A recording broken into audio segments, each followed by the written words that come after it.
तो ये वीडियो गौतम गंभीर के बारे में है। काफ़ी चर्चा में चल रहे हैं गौतम गंभीर। अगर आप गौतम गंभीर के फ़ैन नहीं हैं तो शायद आप ये वीडियो को लाइक नहीं करेंगे। या अगर मेरी बातों से आप सहमत हो तो एक लाइक दबा के बता दीजिएगा कि यार आपने बात ठीक की है। दोस्तों, जब से गौतम गंभीर इंडियन टीम के कोच बने हैं, Indian team ups and down से गुजर रही है। जहां हमने देखा न्यूजीलैंड के हाथों 3-0 वाइट वॉश हुई इंडिया, उसके बाद ऑस्ट्रेलिया के अंदर 3-1 हारना, लेकिन फिर इंडिया एक मैजिकल परफॉर्मेंस देता है इंग्लैंड के अंदर। इंडिया चैंपियंस ट्रॉफी भी जीतता है, इंडिया एशिया कप भी जीतता है, इंडिया बायलैटरल सीरीजेस भी जीतता है।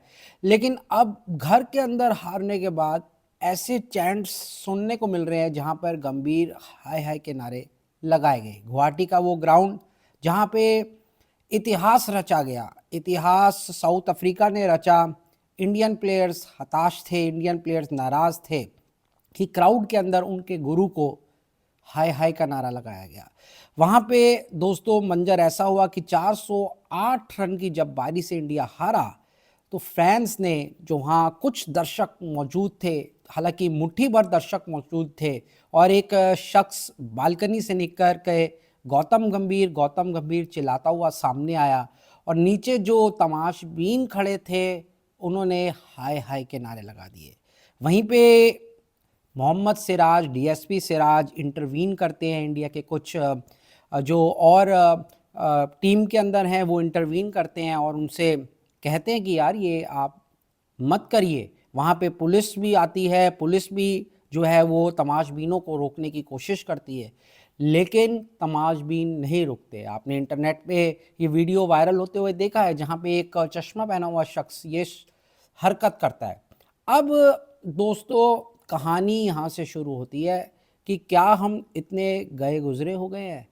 क्या हमें सिर्फ प्लेयरों से ऊपर कुछ नहीं दिखता कि हम टीम के कोच को, हमारे टीम के कोच को हाय हाय के नारे लगाएंगे हम?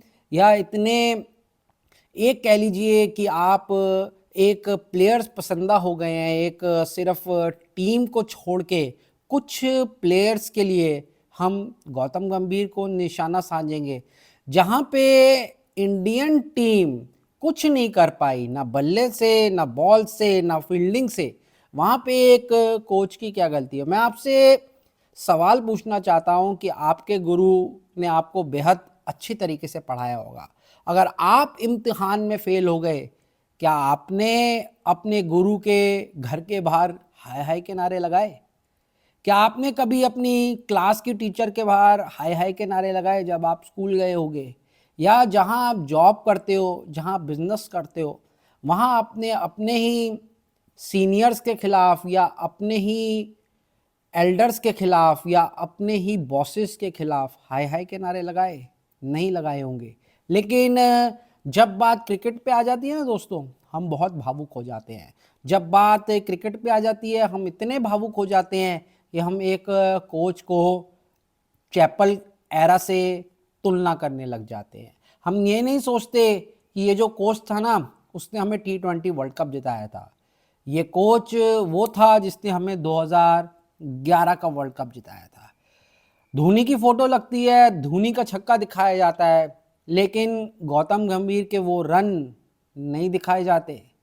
गौतम गंभीर की कुछ बातें कड़वी होंगी, गौतम गंभीर की कुछ बातें आप लोगों को अच्छी नहीं लगती होंगी, लेकिन दुनिया का कड़वा सच हमेशा कड़वा होता है दोस्तों। और जो कड़वा होता है ना, वही इंसानी शरीर के लिए अच्छा होता है। यानी कि दवाइयाँ, आप कड़वी दवाइयाँ खाते हैं तभी स्वस्थ रहते हैं।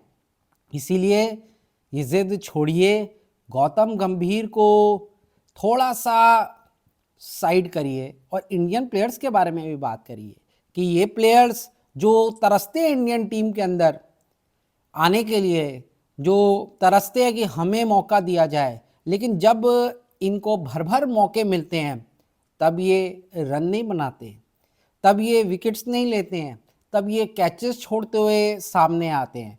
जसप्रीत बुमराह मैं दुनिया का सबसे बेहतरीन बॉलर मानता हूं, लेकिन कहाँ थे जसप्रीत बुमराह इस सीरीज में? आप इंग्लैंड की वो सीरीज भूल गए जहां जसप्रीत बुमराह मनमानी करके रेस्ट किया कर रहे थे? आप भूल गए जब कुलदीप यादव को नहीं खिलाया गया। आप भूल गए जब मोहम्मद सिराज ज़बरदस्त परफॉर्मेंस कर रहे थे इंग्लैंड के खिलाफ, लेकिन इस सीरीज में आते आते मोहम्मद सिराज की 10 विकेटें भी नहीं है 2 टेस्ट मैचेस के अंदर। आप भूल गए कि किस तरीके से यशस्वी जायसवाल पहली इनिंग के अंदर 100 बनाया करते थे, लेकिन यहाँ पे एक भी इंडियन बैट्समैन का 50 नहीं है जडेजा को छोड़ के। आप भूल गए कि किस तरीके से इंडियन प्लेयर्स स्लिप्स के अंदर कैचेस पकड़ा करते थे, लेकिन यहाँ पे स्लिप्स के अंदर 4 कैचेस ड्रॉप हुई।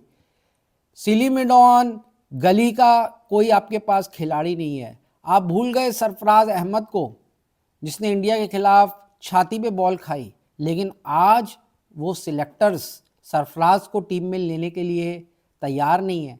आप भूल जाते हो दोस्तों, कल की बात आपको याद नहीं रहती है। हमारा काम है आप लोगों को याद दिलाना, हमारा काम है आप लोगों को सही रास्ते पे चलाना। तो गौतम गंभीर करना छोड़िए, टीम इंडिया के कुछ प्लेयर्स के बारे में भी बात करिए जहाँ पे उनका भी कुछ ना कुछ रोल था।